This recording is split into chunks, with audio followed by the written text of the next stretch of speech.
নমস্কার বন্ধুরা, আমি পৌশালী চলে এলাম আজকের প্রথম ভিডিও নিয়ে। প্রথমেই বলি সকলকে ভেরি গুড মর্নিং। আশা করছি তোমরা সবাই খুব ভালো আছো। বন্ধুরা, এখন আমি যে ভিডিওটা তৈরি করছি সেটা কোনো রিপ্লাই ভিডিও না, কিন্তু আমি যার উদ্দেশ্যে এই কথাগুলো বলছি আমার মনে হয় তোমরা সকলে বুঝতে পারবে আমি কার উদ্দেশ্যে কথাগুলো বলছি।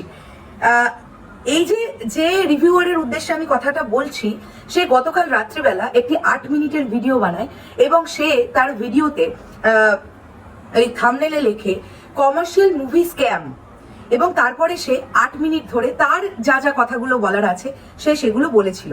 তার দর্শকরা তার কথাগুলো শুনেছে। এবার তার ওই ভিডিওটা দেখবার পরে আমার কিছু কথা বলবার আছে এবং তার কাছেই আমার কিছু প্রশ্নও করার আছে।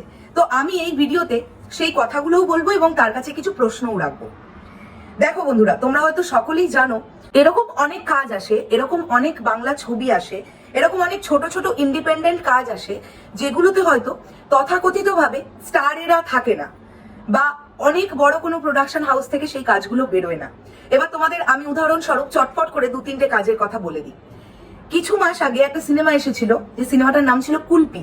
একটা বামনের গল্প ছিল, ডিরেক্টেড বাই বর্ষালী চ্যাটার্জি। তারও কিছুদিন আগে বা পরে মৃত্যু পথযাত্রী বলে একটা ছবি এসেছিল। সেই ছবিটা যিনি ডিরেক্ট করেছিলেন তিনি একেবারেই নতুন। আমরা রাহুল ব্যানার্জিকে মুখ্য চরিত্রে অভিনয় করতে দেখতে পেয়েছিলাম। আর রিসেন্টলি যদি বলো, আমাদের সকলের ফেভারিট অলোকেশ দা, দি অ্যালেক্স স্টোর, আমাদের কমিউনিটি থেকে বিলং করা একজন ইউটিউবার, এবং এমন একজন ইউটিউবার আমি যার উদ্দেশ্যে এখন তোমাদেরকে এই ভিডিওতে কথাগুলো বলছি। অলোকেশ দা হচ্ছে তার সমসাময়িক রিভিউয়ার। এইবারে অলোকেশ দা একটা 10 বা 12 লাখ টাকার সিনেমা বানালো। সেই সিনেমাটা আমরা আমাদের তরফ থেকে যতটা পারলাম সাপোর্ট করলাম।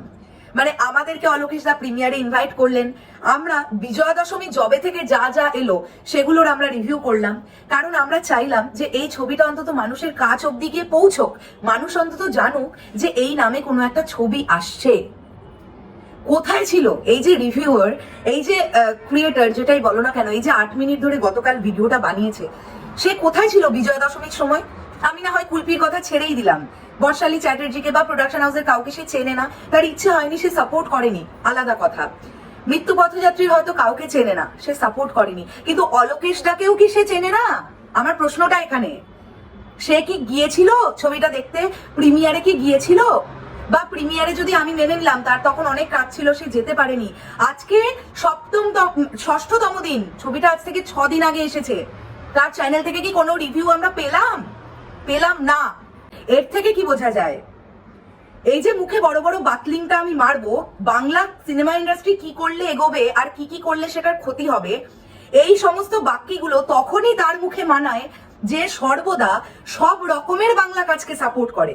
শুধুমাত্র নাম করা রিনাউন্ড কিছু অ্যাক্টর অ্যাক্ট্রেস থাকলে বা রিনাউন্ড কোনো প্রোডাকশন হাউস থেকে যখন কাজটা বেরোয়, শুধু সেই কাজকে সাপোর্ট করলে হবে ভাই?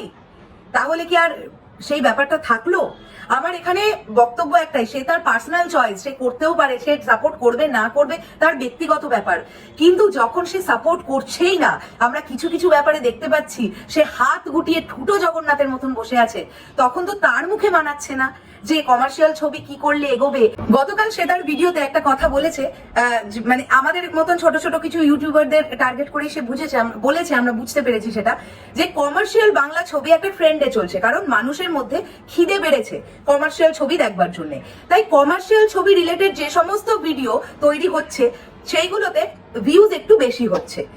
এবং আমার কথা এটা একদম ঠিক, একদম এটা ঠিক, কিন্তু সে তো নিজে যে ভিডিওটা বানিয়েছে সেটাও তো কমার্শিয়াল ছবিকে কেন্দ্র করেই বানিয়েছে। এই যে গতকাল যে ভিডিওটা বানিয়েছে, তাহলে কি আমরা ধরে নিতে পারি যে সেও এটা ভেবে বানিয়েছে যে তার এই ভিডিওতে একটু ভিউজ বেশি হবে? যদিও তার একটা অনেক বড় লেভেলের সাবস্ক্রাইবার্স সে গেইন করেছে, এত বছর ধরে খাটনি করেছে, আমরা তাকে স্যালিউট করি, আমরা সবসময় বলি।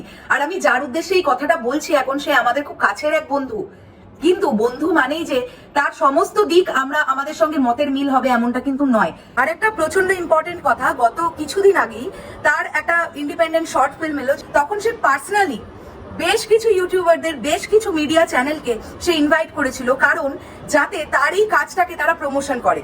মানে এই দর্শক বন্ধুদের কাছে যেন এই মানুষগুলো তার এই যে কাজটা আসছে এই খবরটা যেন রটায়। আমরা কিন্তু 100 কিলোমিটার দূর থেকে তার ওই কাজটার প্রমোশনও করতে গিয়েছিলাম, কারণ আমাদের মনে হয়েছিল যে সাপোর্টটা করা উচিত। কিন্তু সেই ছেলেটাকেই দেখতে পেলাম না।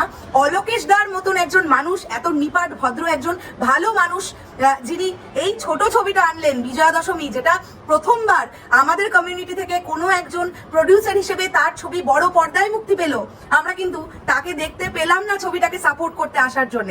তাহলে আমরা এখান থেকে কি বলতে পারি? একটা প্রবাদ বাক্য আছে, নিজের বেলায় আটি ছুটি আর পরের বেলায় চিমটি কাটি। তোমার প্রজেক্টটা যখন এলো প্রত্যেককে তখন ডাকলে, এবং একটা ইভেন্ট নয়, দুখানা ইভেন্টে আমরা প্রেজেন্ট ছিলাম। একটাতে আমি ছিলাম, আর পরেরটাতে আমার প্রচন্ড অসুস্থতার জন্য আমার হাজবেন্ড গিয়েছিল। একটা প্রি রিলিজ আর একটা হচ্ছে আফটার রিলিজ।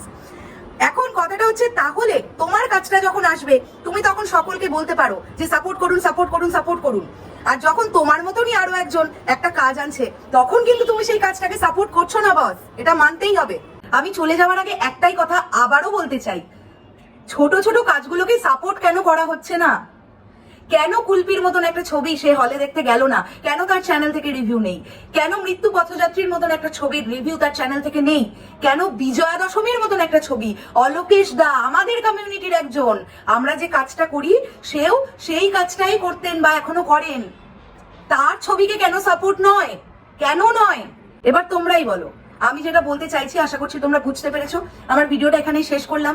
ভিডিওটার সাথে একমত হলে অবশ্যই কমেন্ট করে জানাবে, আর যদি আমার সঙ্গে দ্বিমত হয়ে থাকো সেটাও জানাবে। কিন্তু আমি একটাই কথা বলতে চাই, মানে আমি যার উদ্দেশ্যে এই ভিডিওটা বানালাম তার কিছু ফ্যান ফলোয়ার্সরা আমি জানি এসে কমেন্ট বক্সে অ্যাটাক করবে, ভুলভাল কোনো কমেন্ট দেখলে ব্লক করে দেবো। পরিষ্কার কথা বললাম, যদি যুক্তিসঙ্গত কোনো কথা বলতে পারো অবশ্যই আমাকে কমেন্ট বক্সে এসে লেখো যে দিদি তুমি ভুল বলেছো, এই কারণে তুমি ভুল বললে। ঠিক আছে, চলো টাটা।